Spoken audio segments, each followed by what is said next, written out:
Hello and welcome to Stampscaping 101. We're going to be using some pretty crazy looking printable vinyl sticker paper here, okay? Pretty wild. This one always, I don't know, it always looks like ice to me or something like that. Or I thought I'd be perfect for an icy type of visual scenario. And we have a new image called the Explorer. I usually don't work scenes around kind of the little people and animals and things like that. But on this one, I am. I figured it would go really well with this type of scenario. In theory, I don't remember if I've done this or not, or if I've just thought about it a bunch of times, but I'm going to try to do an ice cave or something like that. It'll look like a magical ice cave. It's not really what ice caves look like, okay, but it'll be our type of ice cave. So what I'm going to do on this type of really loud paper, because if we stamp anything on this, except for really bold imagery, big solid trees or something like this is too overpowering, okay? So I'm going to use the tall rock, maybe the large and small version, and I think this ledge stamp just to give a little bit of variation to the scene, but we'll try to keep it really simple here too. I don't know how this is going to come out. This is just, somewhat of an experiment, like most of them are. And let's see how it goes. Okay, so the experiment aspect of this is going to be how these different forms can read on this super loud type of surface right here.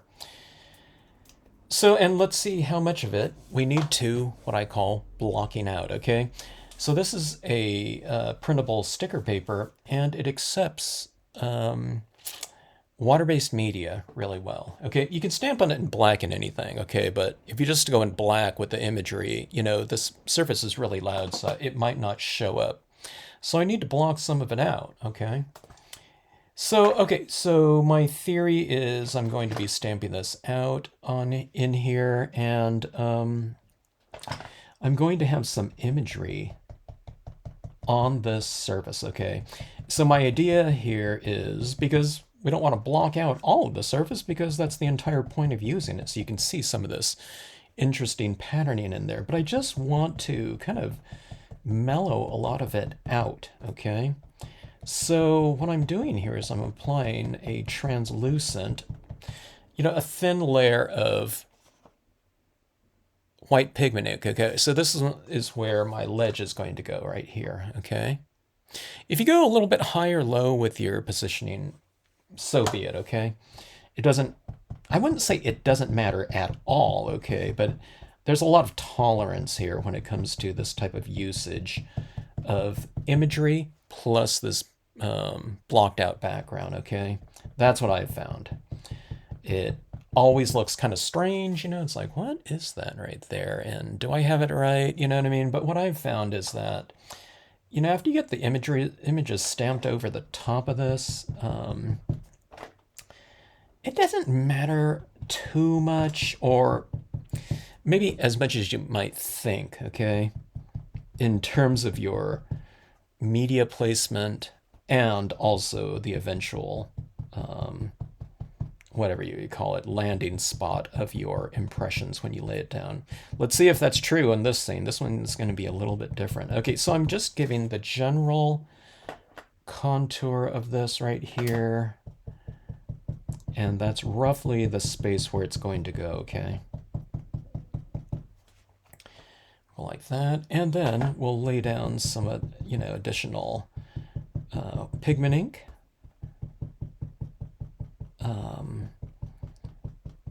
In the body of the, in this case, the tall rock.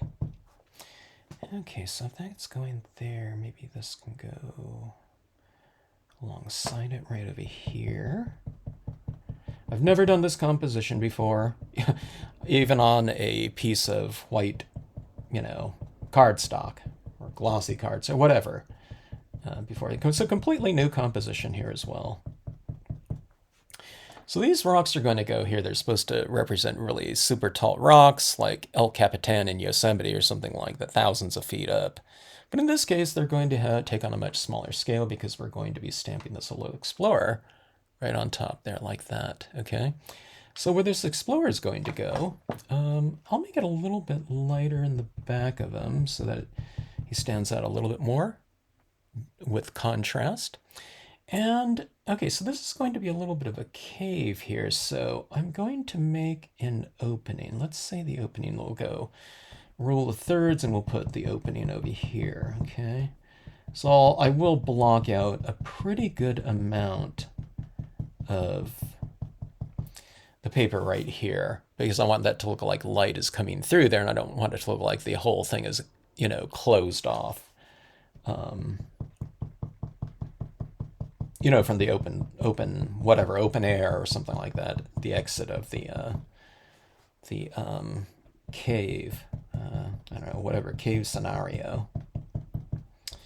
All right, so remember, I want this to look like, you know, kind of a frozen looking cave again. So I want, you know, some of these shardy types of patterns to show through, but let's just kind of oscillate a little bit of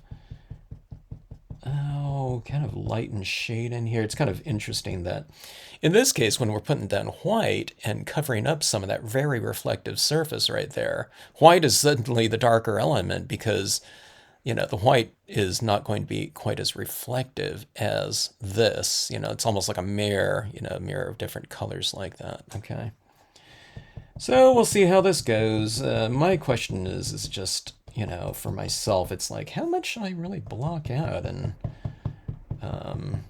how much should I leave? Because I also want to do some shading once I stamp my imagery in here. So a lot of it's going to be covered up in black ink anyways, because it's supposed to look like, you know, an interior of a cave. You know, it's not going to be completely illuminated in there. So we'll see how it goes here. All right, so I'm not done with that, but I'm done with it for now. I think that's about it. And see, look at how blotchy that is. It's like a abstract or something like that. All right, so we're going to take, and I think I'll use the StazOn black on here, okay? If you have a Brilliance black, you can use that too. That sticks to this just fine, just like the white did. By the way, this white is completely dry at this point in time. It's not like using an oil-based white pigment ink, okay? I don't know if the oil-based white pigment ink is going to dry on this surface. Yeah, I don't know. I think it will. So you can try something like a VersaFine Clear on this, you know. But I think the StazOn is going to give me a nice bold impression. I don't know. Let's give it a try here. Bold is kind of relative to the surface right there, so everything on here is just so, you know, kind of electric and reflective, certainly, and colorful, and I don't know, it's like a surface in motion too, so it's kind of moving around because, you know, as light hits it, you know, it looks like it has a certain visual motion to it.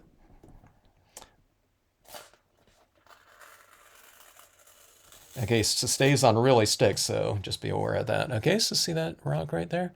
And so you get some of that showing through, but see this right here? That white has blocked out a lot of that. So,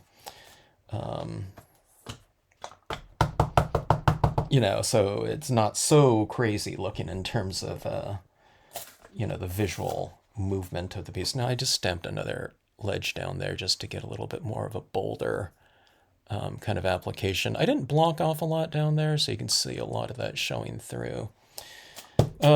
I don't know, you know, when I'm working on something like this, the question going through my mind is, did I block off enough in here, you know? But let's keep a lot of this kind of this crystalline, you know, surface kind of, you know, very reflective in there. All right, now this is going to go about right here. Okay, so I think I'm going to have a little bit of space down here. I might go for another impression of the ledge down here and do a little bit more blocking out as well. But let's just get this stamped out right now and see how everything is looking, okay? Now, could you, you know, if there's a question like, can you block off after you stamp out your impression? Yeah, you can, but it's going to be blocking out a lot of the impression, the black impression as well. So, you have to kind of keep that in mind. And how much do you want it to be, blocked out if it does. Okay, I'm going to wipe off some of this where it's going to be going into that ledge. Okay. And I'll go like this. And now I'm wondering if I stamp that too high for my little character. We'll see. If I stamp this a little bit too high and I don't have room for that character up here, I'll just put him on the lower, the lower plateau there. All right, that one looks pretty good because I blocked out quite a bit more, and this does have stronger light and shadow in there. Let's see. Yeah, this is going to be a little bit high. I'm going to put that character right there, okay, instead. So keep that in mind. Well, it's not going to really change anything from where I stamped these other images, though. We'll put this one right over here. Okay.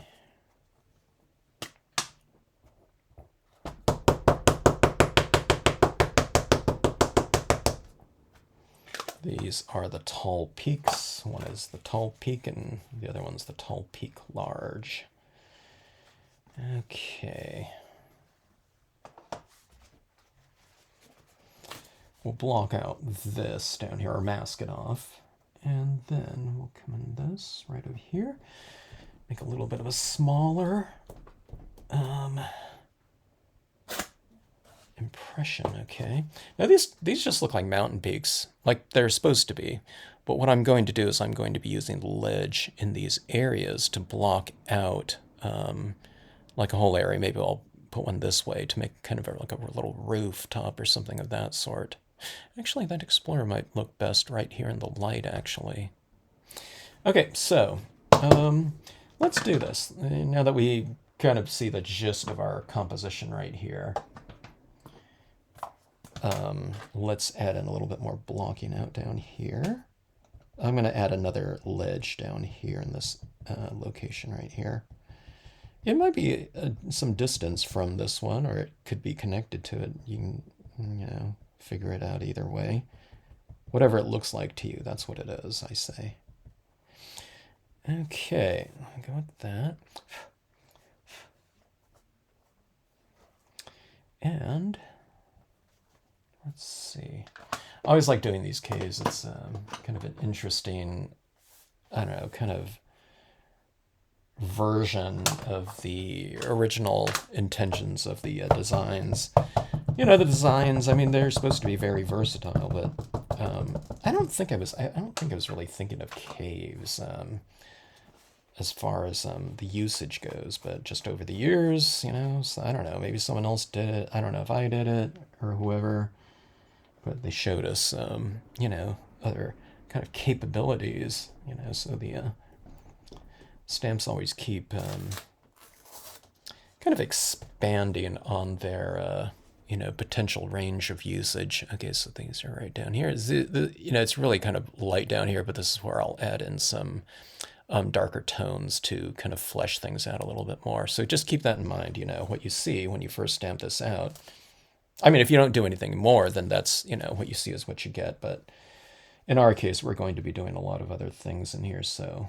all right, so I think I'm going to do like a little bit of a roof like this, and I'll come over here like that. I won't be using too much of this, so I'll just ink up kind of the top third of it or so. And we'll go down like this. Okay, so we're kind of giving ourselves a little bit of a roof like that. Now we've gone from kind of mountains and open sky to an enclosed area.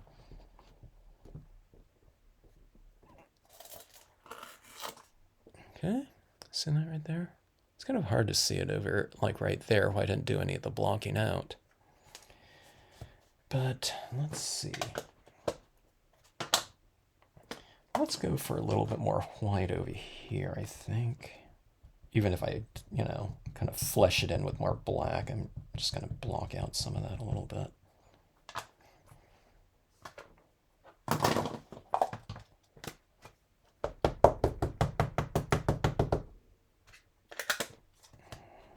Now here is where I am going to do a little bit of masking, okay?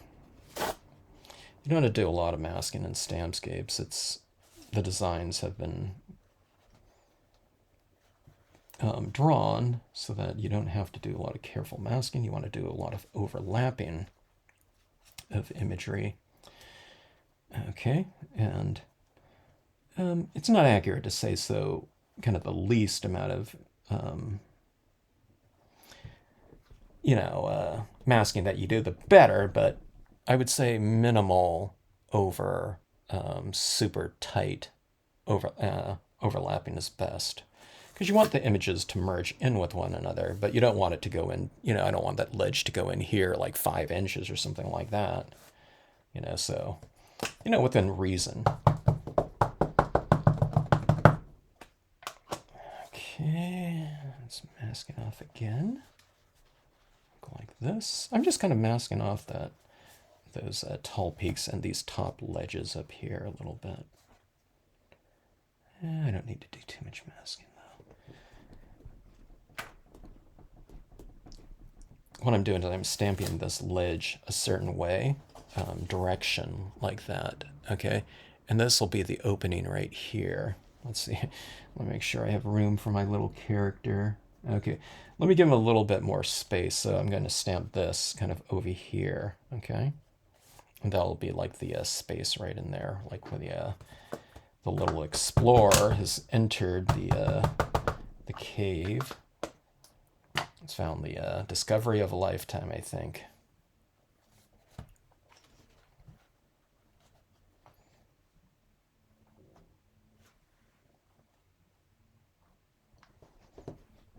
I'll make that opening a little bit kind of wider at the base, I think. Make it look like it's going off into just perspective, just a minute amount like that. Okay, so that's the opening right there. And then we have this other area over here. That's a really tiny little area in there. I was going to say, I don't need to get that, but why don't we get it with just a little bit? I just inked up a tiny little bit of this part. And let's go and mask off a little bit like that. And just get a little bit of texturing back in that space. And we have our composition, okay? Can you see that right there? Yeah, you can see it like that without all that kind of reflective area. Okay. But now let's create some distance between like this area and maybe this one from this, tall peak. And let's bring a lot more visual focus to this spot right here where our kind of star of the scene is going to be situated. Okay, so I'm going to use, okay, now we can't really tone in with stays on, it's just too extreme.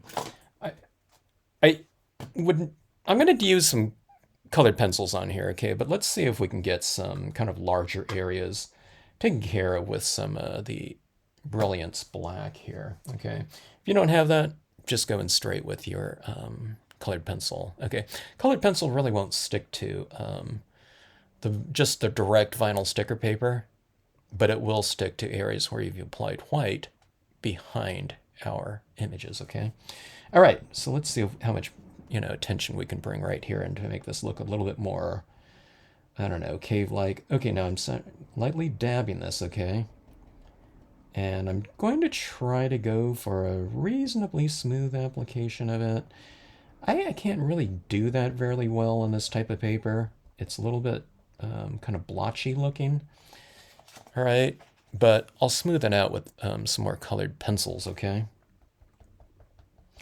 But this is just, I think this is just going to be a really fast way of applying some of this ink down, okay? So as you start doing it, each tap is a very light version of this Brilliance ink, okay? So don't expect it to happen really fast, but that's good. Because if it happens slower, that means you have more control over the amount of ink that you apply. If it was like instant and a big blob of ink, then, there's a lot less control over that type of super fast application of media, to whatever surface you happen to be using. Okay, so right now, You might be thinking, well, okay, what are you doing? Okay, I'm just generally kind of creating a little bit of a vignette around the entire card here, scene. Okay, now remember where this ledge went right here? You can see it right here. And that, you know, that peak, it's not supposed to be a peak, but just another ledge in the background in this scenario. It's supposed to be closer to, so I'm going to create a little bit of separation between foreground and background. Like about that, like that. So see right here, it goes dark, light, dark. I'll show you. See like that? So right at, you know, kind of right up on top of the, or above, I should say, the ledge, there's this darker area.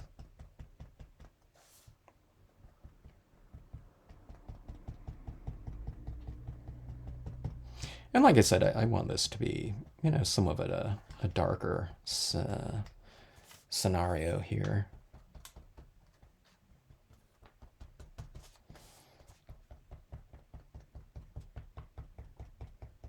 Not super dark, of course. I want to see all that kind of shimmery, holographic patterning to it, but we just don't want it to go too dark or keep it too light.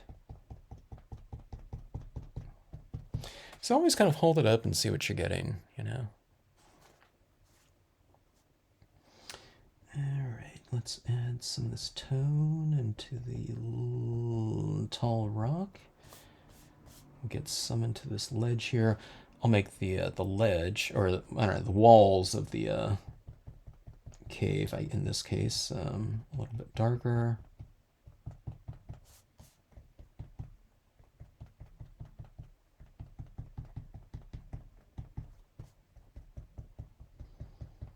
A little bit of a stronger vignette.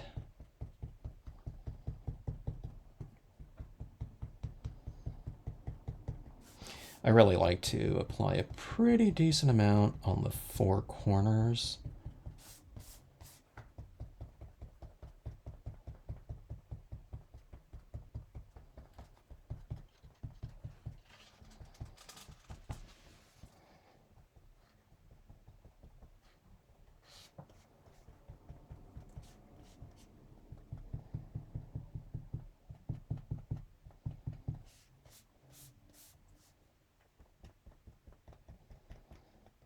Okay, darkening the walls around the opening of the cave a little bit more.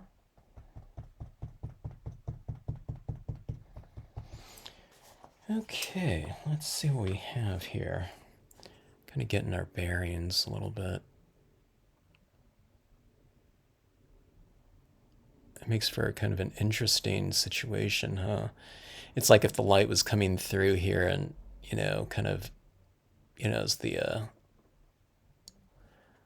you know, the earth spins and whatnot, and, you know, that light kind of path goes across this, it would kind of look, you know, I don't know about like this, but you'd have that pattern of light running across there is what I'm saying. Okay, so I think that is that. Let's start to kind of flesh this in a little bit more. Sometimes I start light and I work darker, but I'm going to work with just a black pencil right now, and I'm going to come in here and just model these rocks a little bit more. There's light and shadow in the rock itself, okay? So I'm just kind of darkening in some areas, you see, that are on here that are already darkened, darker, you know, than other areas.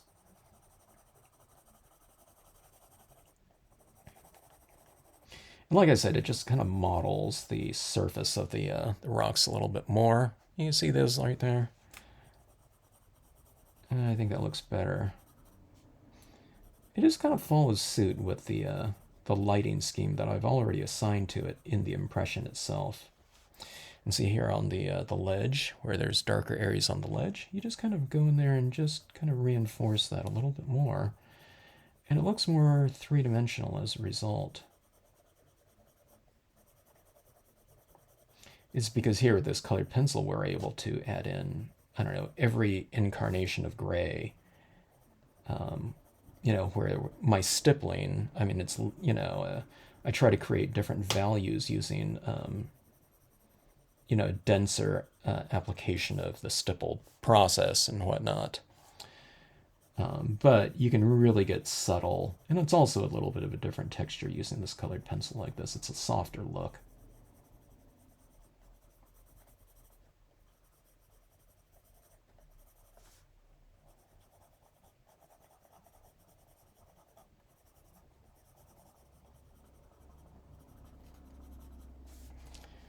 Okay,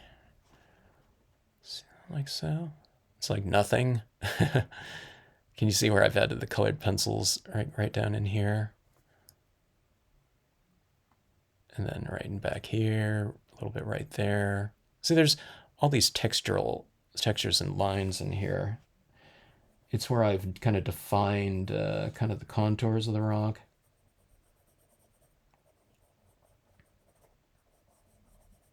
And I'm just going and reiterating all of that. So all you have to do is just kind of look at the image and see what it's doing. And then if there's an area that's lighter, you can make it a little bit lighter sometime. Or if you see an area that's dark, then make it a little bit darker. Just a little bit of a additional tone like that. So that right up there. I did the same thing right here, darkened in that a little bit. Right in here.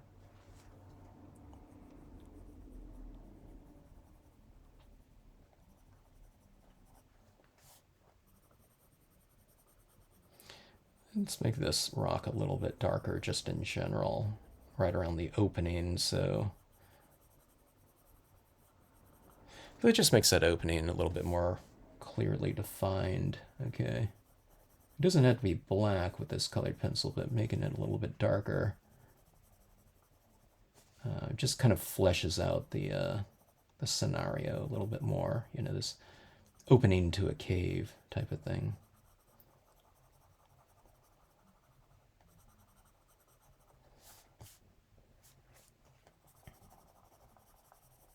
All right, now let's see.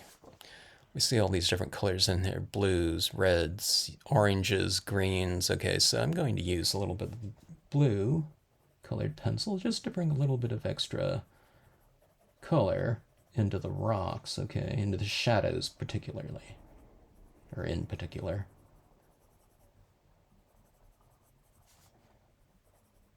It's just because blue, there aren't really many like super dark yellows, say for example. So this is already a dark color, so I'm just kind of reinforcing the idea of, a darker tone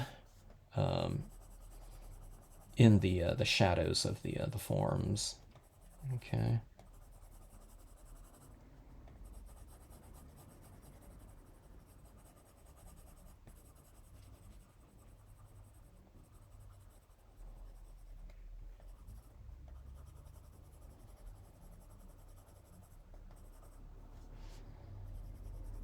This makes when you add a little bit of color to your, monochromatic grayscale type of color schemes, it doesn't matter what color it is. You do it in theme of your kind of overall color scheme. It just, I don't know, it just makes things look a little bit more kind of fleshed in, and it's just kind of a deeper it's richer is what it is. Okay. All right, so that was some blue. I don't know if you can see it there. Yeah, you can see it there, at this angle right here. A little bit, right? But yeah, see, look at that. It's not really a... You can do this scene on just a regular white piece of paper. And then, you can model your colors and whatever colors you want in there a lot more, but there is something to be said for this, working on this kind of already exciting color scheme and surface, whatever, quality.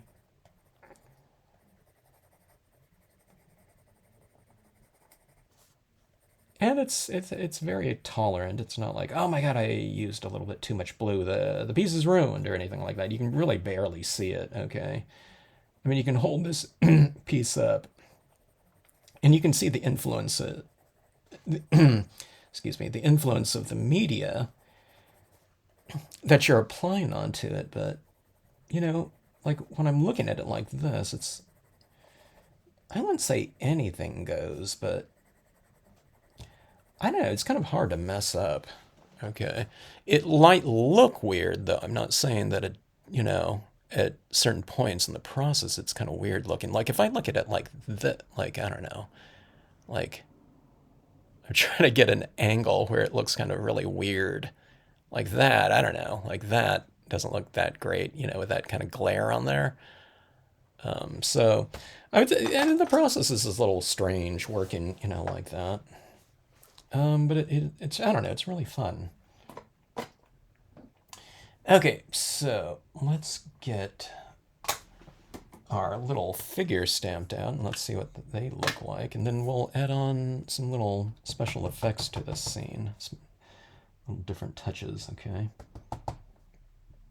Okay, just getting my bearings as far as, oh, where they'll stamp out. Let me put them at the bottom of this block, so I can see it a little bit more.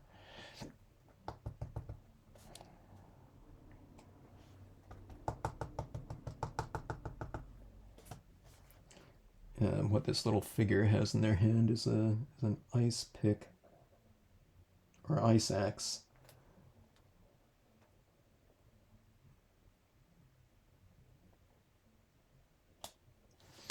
Okay, there we go.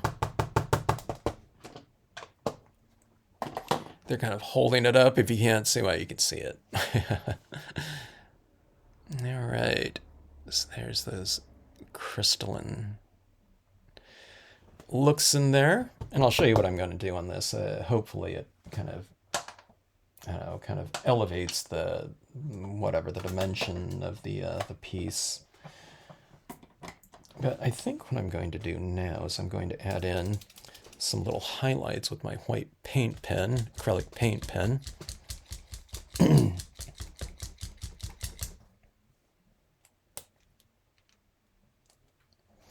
And just on some of these rocks that are kind of facing the, that opening, I'll put some little highlights on the rocks, on this, the sides of the rocks that are facing that opening. Like this, okay? Now, if it's an area that's really dark, I'm not going to add highlights in it because if it's all in darkness like this out here, that means there's not enough light hitting it, okay? To have a reflective little, kind of element.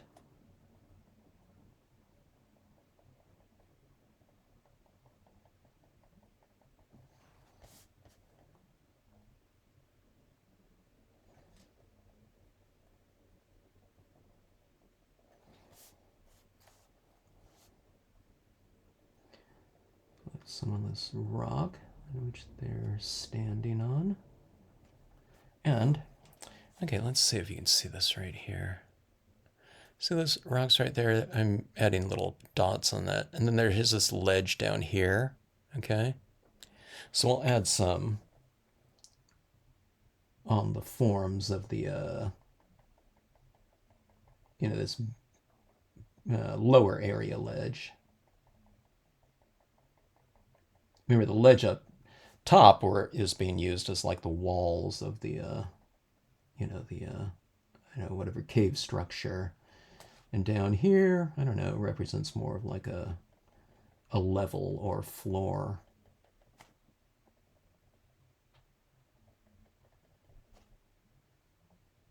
Okay, this is looking pretty good on here.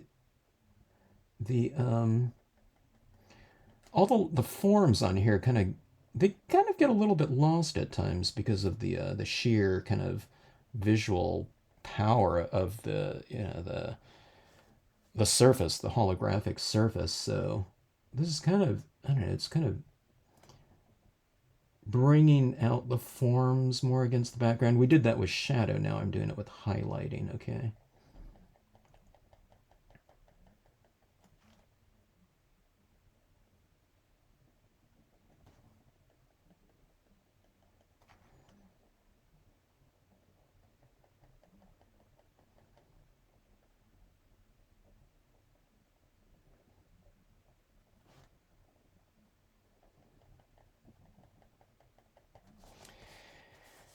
Okay, so there's those little rocks down below, and that's what that looks like that. Where it looks like this is, with all that lighting on it, it kind of, blends in with the background a little bit more. Now, let's do the same on here. I think this white pen is looking pretty good on here. What do you think?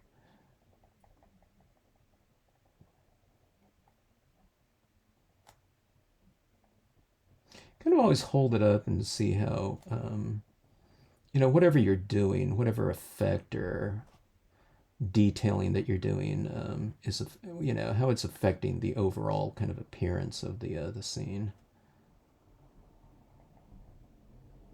Yeah, sometimes we have a tendency of overdoing things, and um,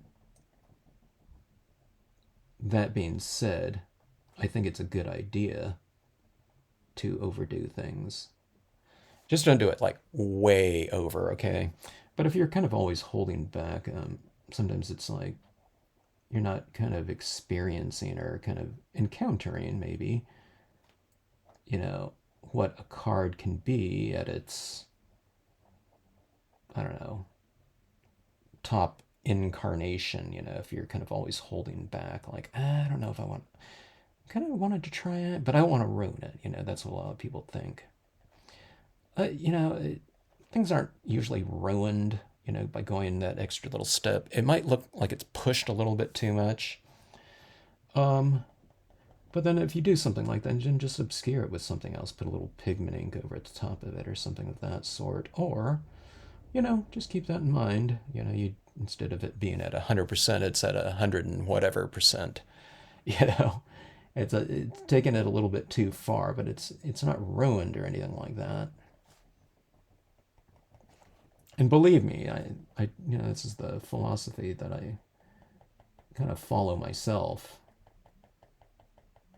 In this case, it's just, hey, how much, little white dots and highlights, will look good, One thing might look good, and one thing might look a little bit better, or, look better before. But it still looks better than not having done any of it.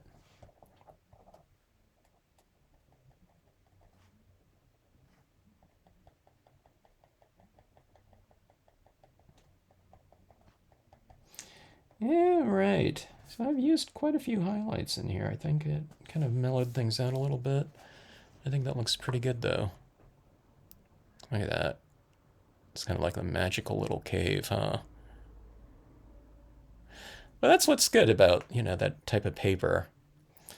So this is what this paper looks like, right? And see, this is where we've kind of mellowed it out like that. Okay, so we can still see there's forms in here and modeled forms, I should say. Hopefully it looks, a little bit 3D. Let me go in here and add a little bit more of a stronger shadows across some of these rocks, I think. It's because, you see, I just added those highlights in there, and the highlights are pretty strong, so I'm just creating, stronger shadows to kind of, I don't know, kind of live up to that degree of highlighting, okay?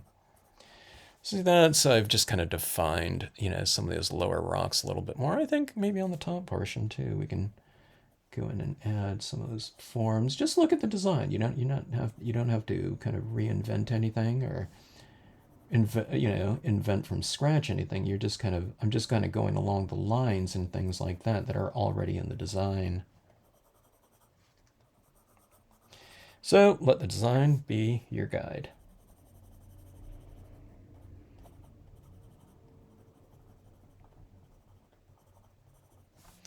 All right. I think this is going to be something that could be a lot of fun too with some crystals. How about that? All right, I think what I'm going to do is I think I'm going to. Oh, I thought some light beams would look pretty good on this too, so let's see what those look like. I thought, I think things are looking pretty good already, but let's make these light beams like it's coming from the outside and shining across here, okay? So maybe I won't add too many. Well, let's see how this goes. Okay, I'm going to have my central kind of focal point from like that axe. It seems like a pretty good spot to do it from. All right, so this is going to be a beam coming across this way. And you can make it as intense as you want. I think I'm going to have mine, you know, kind of a little bit more subtle, I think. Or I'll add it a little bit stronger towards the, you know, that where it's emanating from. And then, meaning I'll add more pigmenting up here. And then as I go down here, I'm using less, okay? You might even kind of block it off a little bit and oscillate it. I can add more here and then jump over here and have the beam continue. Sometimes that looks a little bit more kind of natural that way, okay? All right, so see there's one beam like that. Like I said, it's kind of, it peters out down here, okay? But let's go in and always have it emanating from the same central vanishing point, okay? Okay, this one's a pretty big beam like that. Let me narrow it off a little bit more. I don't want to cover everything too much. Okay, a little bit more up top.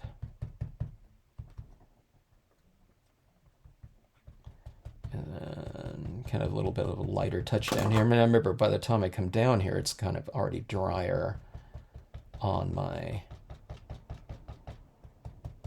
cotton ball here too, so you know, I'm just applying less.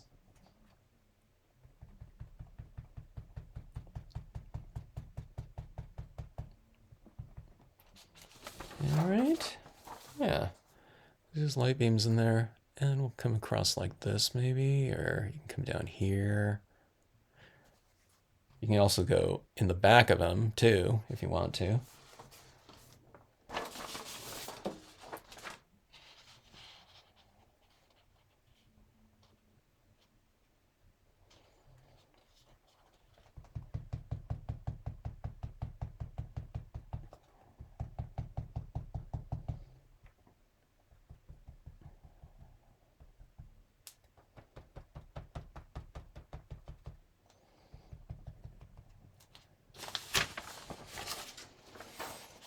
Okay, so those beams kind of goes along with the idea of all that lighting coming in there too. Let me see, I'm trying to think if I should come this way. Maybe I'll come a little bit over here with the beam. Coming down this way too. Down here. I'm going to come with a real thin one right in there, I think.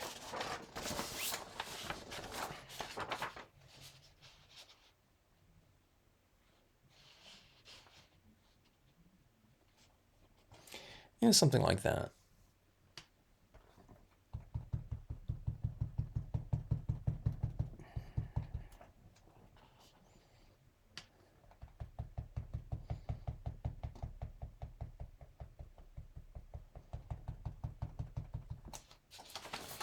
Okay.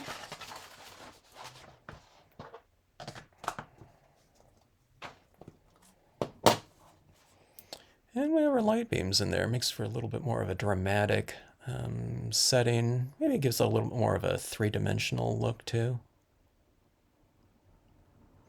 Okay, so let's format this. I'm going to give it a little bit of a matte around there and probably put on a piece of dark glossy or something like that. And we'll format this card.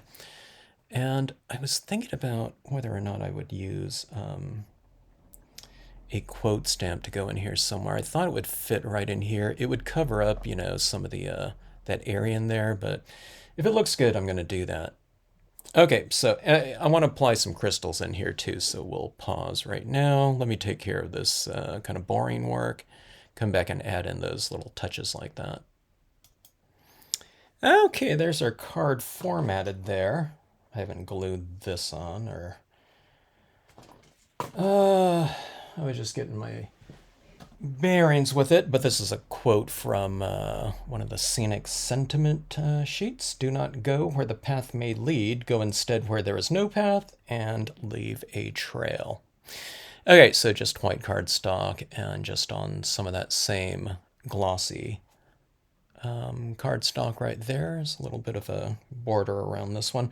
I left a little bit more space down here because originally I thought it would go really well in here, but it would just be covering up too much. I think that would look okay right in here actually, but it's really covering up a lot of the kind of the action that's going on within the card with that holographic coloring, patterning. So I just left a little bit of space down here to do one of those, I don't know, what do you call it? It's not superimposed, but kind of out of the frame type of formatting here. Okay, I'm just trying to eyeball it right here to get it reasonably centered. Okay. And I think that might be okay right there. So there you have that. All right. It's kind of interesting how it's nothing like that, but then you go like that, and it's like this little magical kind of, you know, whatever thing that happens. Okay, so barely art, glue, and some little clear crystals in different sizes. I'll just go for some really small ones. I don't want to do anything huge on here. But let's see, let me get things prepped here. I have my Marvy jewel picker, okay? And it makes it easy to grab these little jewels off of here, or crystals, okay? Let me get some of these ready here. I'll go for some of the little bit of the larger ones, and then I'll go for some of these smaller ones right down here. I mean, it already has, you know, that kind of bling to this, to say the least. But this will just be this kind of more dimensional look to things.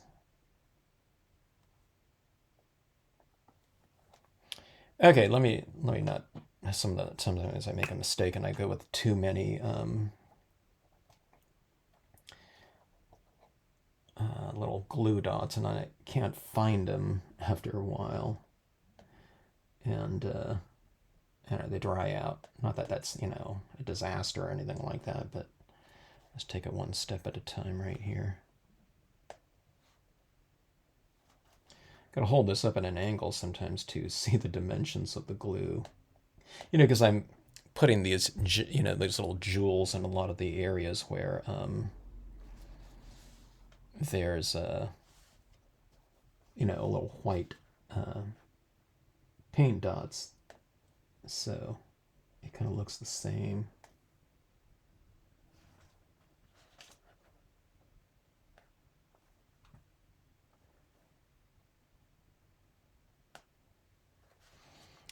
Okay, that's one of the ledges right there.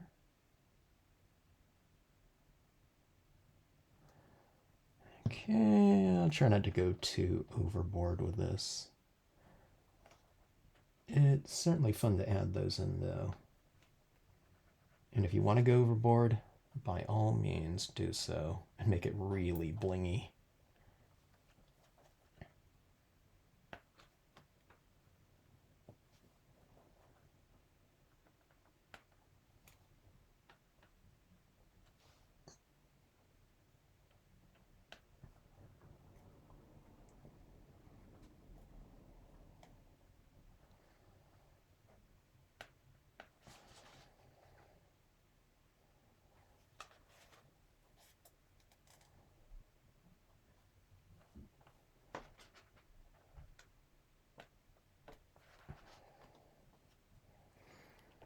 Yeah, can you see this down there?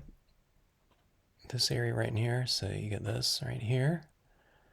Can't really see anything, and it starts to get a little bit more dimensional that way. So kind of adds in that little extra touch. See these right here? Watch how they all kind of turn a certain color, and then they darken in. They're light, dark, light, kind of all at the, roughly the same time like that.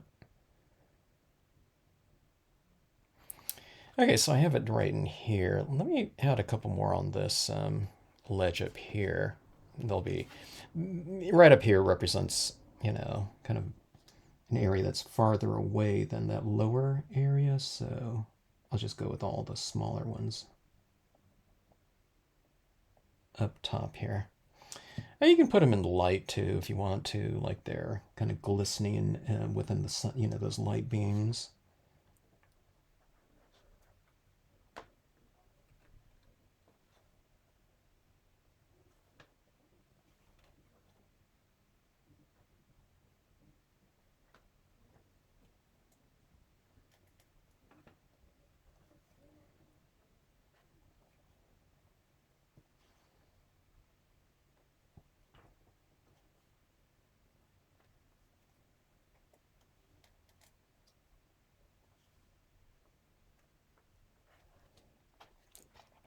See them right up there?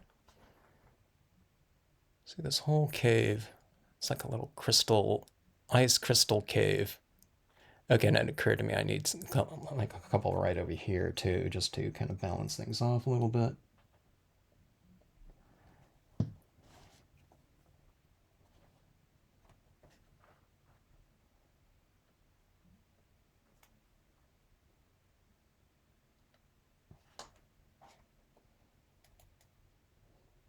I just pick these things up and drop them, and I'm kind of hoping it, they'll land, you know, right side up or whatever. Or use, yeah, right side up. Because it's hard to flip those upside down. Or it's hard to flip them right side up from upside down. Okay, so see this right here. So there's a couple on that side.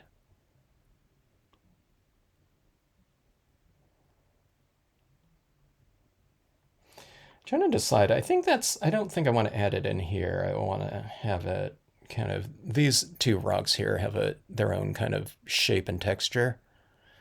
So I'll have the thing in common with these ledge formations, with pretty much on the top left and right and bottom left and right.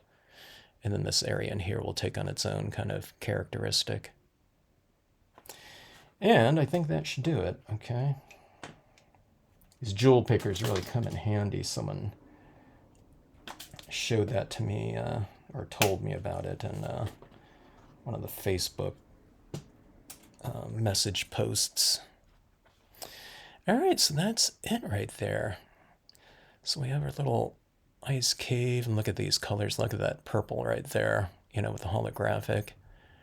And then where you turn it like that, it takes on those different colors. And if you move it around like that, it travels across the entire span. Watch this. See that red right there? Now watch that red travel across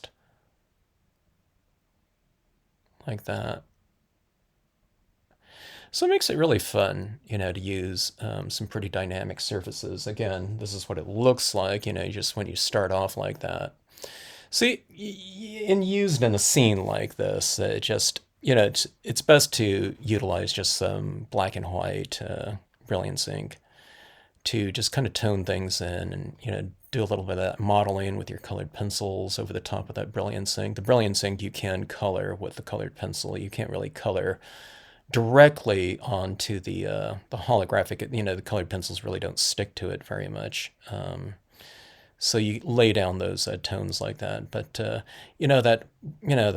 white blocking out the background, it you kind of oscillate it a little bit, but where it is, as far as the particulars go, it's not as important as you probably would think it would be. Just because by the time you stamp all your imagery over the top of it, it just kind of pushes everything to the back anyway, blends things in. See, here's like a lot of white out right here, where you don't see a lot of this showing right there. So you see a little bit showing through, so it's a little bit more kind of opaque in terms of the surface, but I don't know. Just kind of play around with it, but don't worry about what you see before you stamp your images in there. And then once you stamp your images in there, it kind of looks a little bit weird still. So that's when you start modeling things, okay? And you go, black inks, toning, and things like that. You can add in these light beams into a scenario like this, and it pushes everything back in the background a little bit more. Things like these little crystals kind of add a little bit of visual kind of variety to the scene. It adds texture and a three-dimensional aspect to it because, they're not super raised, but they are raised, so they're catching light in a little bit of a different way. You can see that sparkly light on them down there. Okay, so anyways, hope you enjoyed the scene. Thanks so much for watching. And if you like these videos, hope you like and subscribe to the channel.